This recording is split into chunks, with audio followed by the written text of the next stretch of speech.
ప్రస్తుతం సెలబ్రిటీ హోదా అనుభవిస్తున్న వారిలో చాలా మంది చిన్నతనంలో టీనేజ్లో ఎన్నో ఇబ్బందులు పడిన వారే.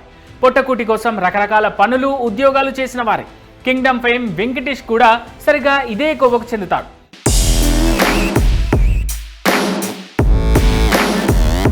తండ్రి చనిపోయినా, ఆర్థిక సమస్యలు చుట్టుముట్టినా, స్నేహితులు బంధువులు వద్దంటున్నా సినిమా ఇండస్ట్రీలోకి అడుగు పెట్టాడు వెంకటేష్.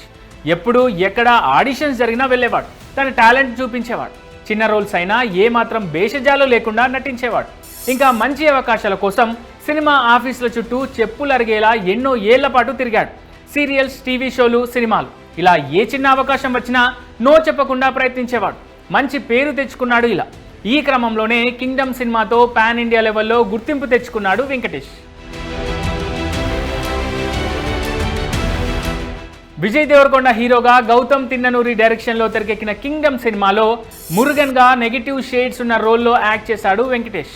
యాక్ట్ చేయడమే కాదు, తన ఎనర్జెటిక్ యాక్టింగ్తో మంచి మార్కులే వేయించుకున్నాడు.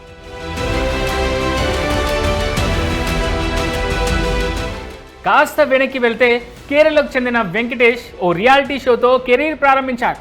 అయితే అంతకుముందు బతుకు తెరువు కోసం త్రివేంద్రంలో రోడ్ సైడ్ ఓ ఇడ్లీ స్టాల్ నిర్వహించాడు. ప్రత్యేకించి ఇడ్లీలకే ఆ కొట్టు బాగా ఫేమస్.